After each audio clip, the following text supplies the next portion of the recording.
მოდი დღევანდელ ვიდეოს დავიწყებ ლანწვით. გამარჯობა, დღეს ვისაუბრებ პარიზისა და მილანის მოდის კვირეულებზე, ჩემთვის გამორჩეულ კოლექციებზე, ასე ვთქვა. ძალიან დიდი სურვილი გამიჩნდა, რომ ანტიფავორიტებით დავიწყო, იმიტომ რომ რა ვიცი, გვაძლევენ ამის საბაბს და რა ვიცი, რა გავაკეთოთ. ანუ გაკრიტიკება ცოტა რბილი ნათქვამია, პირდაპირ მნიშვნელობით ლანძღვა არის ის, რაც მე მინდა რომ გავაკეთო, როდესაც უყურე პირდაპირ ვიტყვი ჟან-პოლ გოტიეს ამ კოლექციას, სადაც ყავდა დებიუტანტი, რა ერქვა ამბიც, აღარც მახსოვს, აღარც ღირს დამახსოვრებად, იმიტომ რომ აბსოლუტურად შეურაცხმყოფელი, რაღაცნაირი ზიზღნარევი, მოკლედ რაღაცა უსიამოვნო შთაბეჭდილებით უყურებდი და არც მინდოდა ბოლომდე ნახვა იმ ყველაფრის, რაც სცენაზე ხდებოდა. გასაგებია, რომ ჟან-პოლ გოტია ვიცით არის ცოტა სკანდალური, ცოტა გამორჩეული, ცოტა რაღაცა ზღვარზე მოსიარულე დიზაინერი და მოდის სახლის ზოგადად, მაგრამ ანუ ხელოვნება არის დანის პირზე, გავლა, სადაც ანუ არ უნდა აგიცდეს ფეხი და არ უნდა გადავარდე და მგონია რომ ეს ბიჭი გადავარდა და არც ღირს ამაზე საუბარი. მეორე მომენტი, რაც აი ამ მოდის კვირეულების შეჯამებისას გამიჩნდა. როდესაც უყურებ კოლექციას, უნდა ხვდებოდე, რომ ეს არის შეკრული, ერთი ამოსუნთქვით დაწერილი ლექსივით, რაღაცა სიამოვნება რომ მიიღო დიზაინერმა, უნდა ეტყობოდეს, ხო?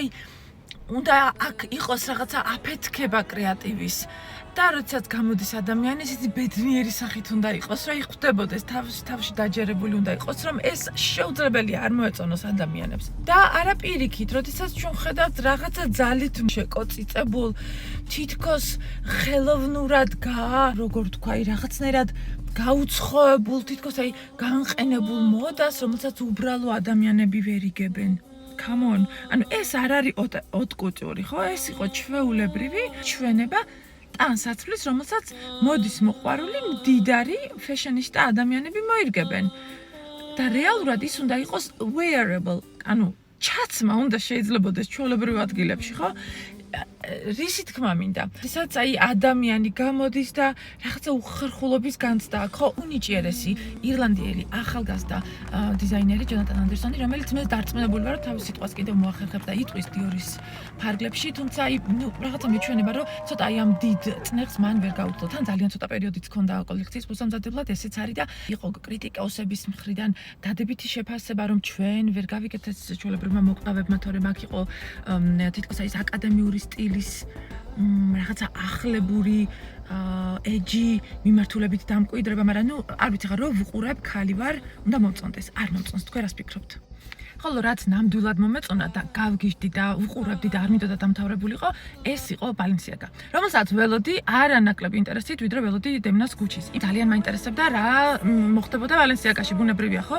რეალურად ეს იყო პიერ პაოლო პიჩოლის დებიუტი ტრიუმფალური ვიტყო და საოცრად მომეწონა. ეს იყო აბსოლუტურად შეკრული ერთ კრეატივში მოქცეული კოლექცია, სადაც იგრძნობოდა ბალენსიაგას წარსულიც, დემნას ეპოქაც და ახალი სიტყვაც, რომელიც ამ უნიჭიერეს დიზაინერს ეკუთვნის, რომელიც მანამდე ვალენტინოს სახლში მოღვაწეობდა, მაგრამ ვფიქრობ, რომ პიერ პაოლო აბსოლუტურად სხვა მხრივ გაიხსნა ბალენსიაგაში და ძალიან მოუხდა ეს ყველაფერი ამ მოდის სახლსაც და ამ დიზაინერსაც. ბრავო კიდევ ერთხელ.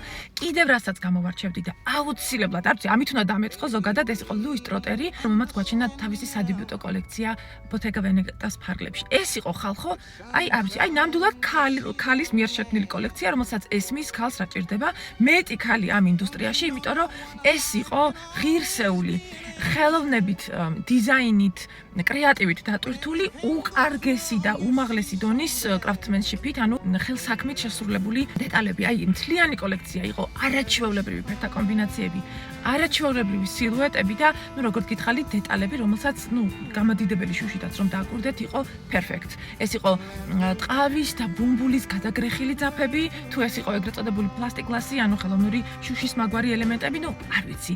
Браво და браво. ასევე უნდა ვთქვა, კიდევ მეორე ქალი დიზაინერის დებიუტი, სარა ბარტონი, ჟივანშის ფარგლებში, რაც იყო კიდევ ერთი ძალიან კარგი კოლექცია, ჩემი აზრით. აქ ნახეთ ჩვენ უფრო მეტი მინიმალიზმი, უფრო მეტი სისადავი, აქ არ იყო ისეთი კრეატიული აფეთქება, როგორც წინა ჯერზე ვახსენე, მაგრამ იყო ძალიან დახვეწილი სილუეტები, სტრუქტურა, არაჩვეულებრივი სამკაულები და ცალკე აღნიშნვის ღირსია კასტი, რომელიც აბსოლუტურად სხვა დონეზე წარმოადგენდა მთელ ამ კოლექციას. ნებისმიერი აი აქ წარმოდგენილი კოსტიუმი იყო ჩემი სტილის, აი უყურებდი და იყო ჩემი და ძალიან მომეწონა მოკლედ.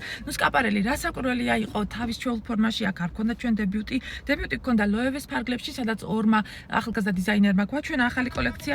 ნორმალური იყო, ვიტყოდი, რაღაც საოცრება არ იყო, მაგრამ არც ცუდი არ იყო. აუცილებლად უნდა ვთქვა, ერთი უარყოფითი შეფასება Versace-ს ფარგლებში. ვერ ვიტყვი რომ ძალიან მიყვარს ეს ბრენდი და ან ველოდი დიდი ინტერესით, მაგრამ აღნიშნვის ღირსია, იმდენად ცუდი იყო ჩემთვის, იმდენად არ მომეწონა.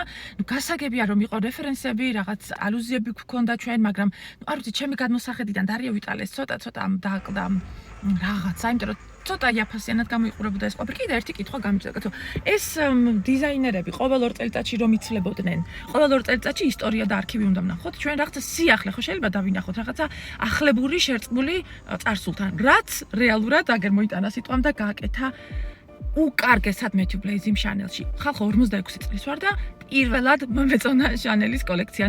ჩვენებაზე არ მაქვს საუბარი, კარლის ფარგლებში ქონდა ჩვენ რამოდენიმე გამორჩეული ჩვენება, თვითონ შოუ, მაგრამ კანსაცმელი ასე ძალიან Chanel-ი არასდროს არ მომწონდა, ასე როგორც ახლა მომწონს.